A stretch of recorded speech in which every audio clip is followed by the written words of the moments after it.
The method for how to create this enrichment is take your scrap fabric, and so I've got a piece here, and cut it into 2 wide pieces that are wide enough to cover the ball.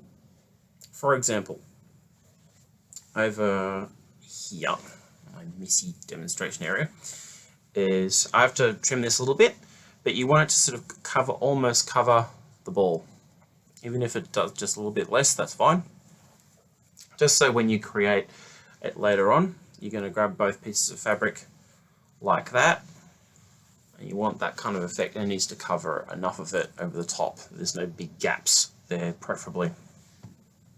Right, so I'm going to cut this down a little bit. Where am I? Okay, over here. Grab a pair of scissors, of course. There's two ways to do this. You can either cut the entire length. It's pretty straightforward. Or my personal method is you make a little cut, and then you grab the fabric, and you rip. Some people may hate that noise. I'm sorry. I kind of like it. It's weird.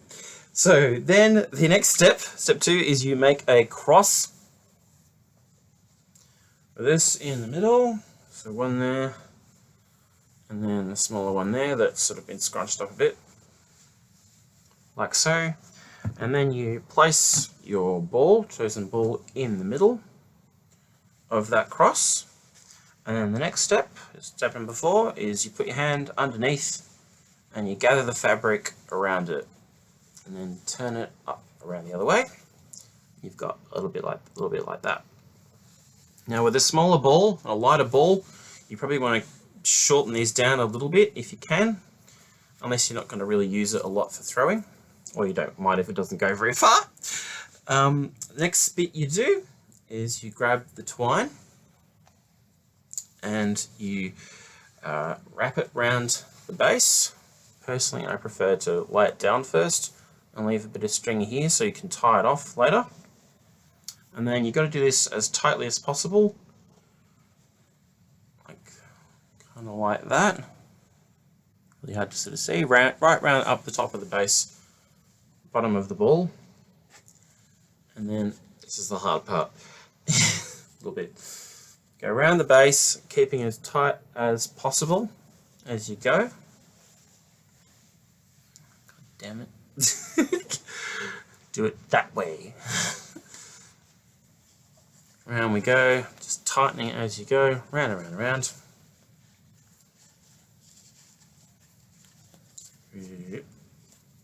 Yeah.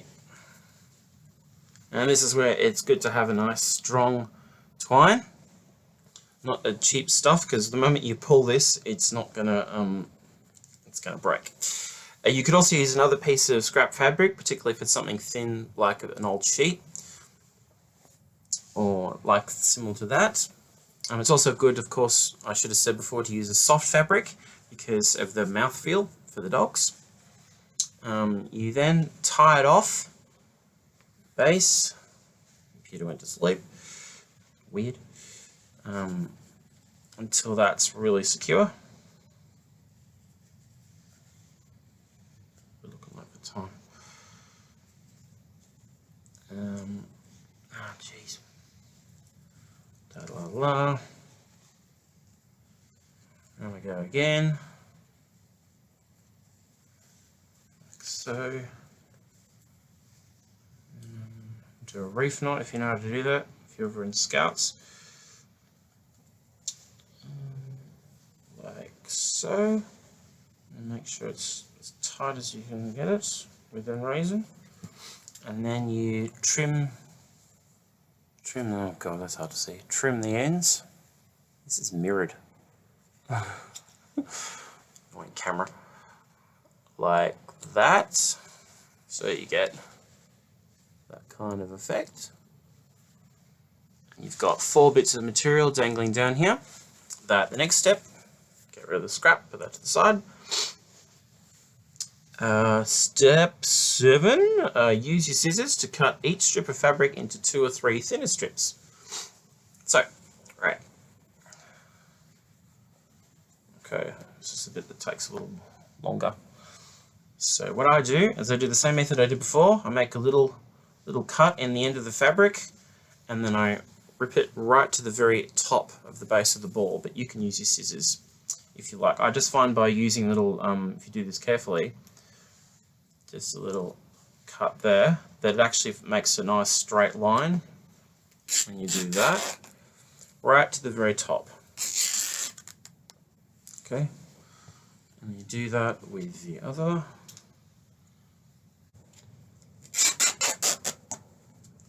Right, so you've got Mr. Octopus, or Miss Octopus, sorry, with 12 sort of, you got 4 bigs, 1, 2, 3, yep, that's 12. Okay, right, lay it down. Next step, you've got to braid each of these. Now there's different ways to do this, you do it whatever way you like, but what I like to do is I like to try and in each group of 3 include one that's slightly longer. So when you reach the end of it, you can use that third one to then tie the end off with, and then trim the ends if you want to. But you can always, if you want to, use more twine potentially, or another piece of scrap fabric that's nice and strong that you can tie off the ends with. I like this method because it means that it's all in one easy bit, generally speaking. I've already done 3 braids. It's easier as like that. Show you, and then you've got the last group of 3 I'm about to braid.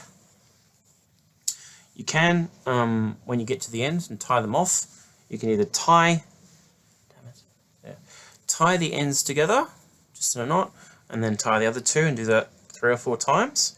Just be careful to make sure you leave a fair bit of fabric to do that with, because it's very easy to run out, and then it's really hard to tie them off. This one's a bit of a mess, but it's pretty strong. So just make sure you've tied them nice and tight. Alright, so I'm going to do this last one. Nice and quick. Right. It's confusing to try and chew. Alright. Okay. Right over left, nice and tight at the top. Top there, it's pretty, all these loose threads from this towel, jeez. Okay, it's one disadvantage of using old towels. Sheets, bed sheets, doesn't do it as much with, as long as they're not really torn to shreds and lost a lot of their threads. Okay, so do the nice and tight.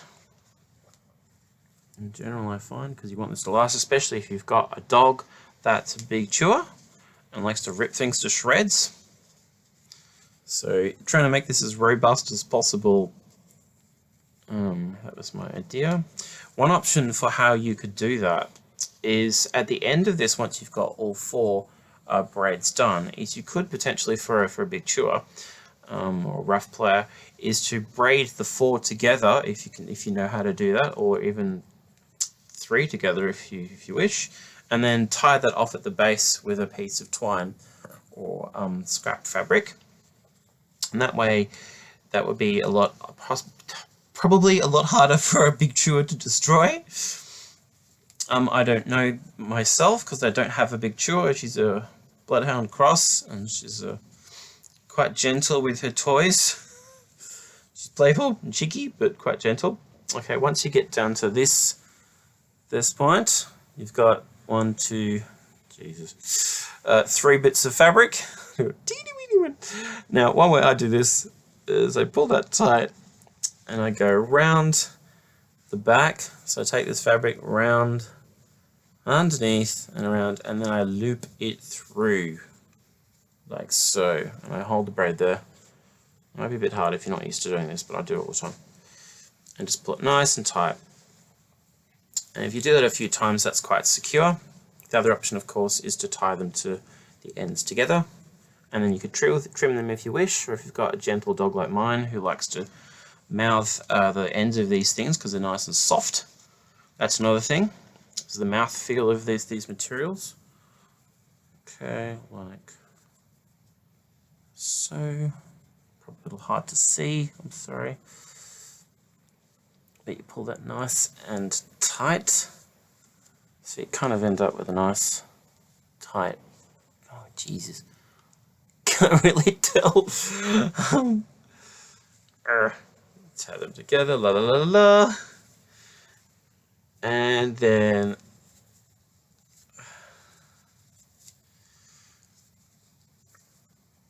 nice and tight, like I said. Da, da, da, da, da. And then you grab the scissors, and if you want to trim them off. I leave them long. So if you want to trim them like that. So they don't potentially get ripped off by a bit of a rough chewer, and yeah, and swallowed or ingested or anything like that. This is your finished product. Something like this. You've got 4 sort of octopus arms braided in the base of the ball, and that should be nice and strong. So pull it up to up there, and then you can use it as a throw toy, or if you had a really rough dog, like I said, you can braid those together, and voila, there you go, all done. Hopefully that works for you. Good luck. I'd love to know your feedback, and any constructive criticism that you've got to help improve this. I know it may not be suitable for all dogs, but hopefully it's good for yours.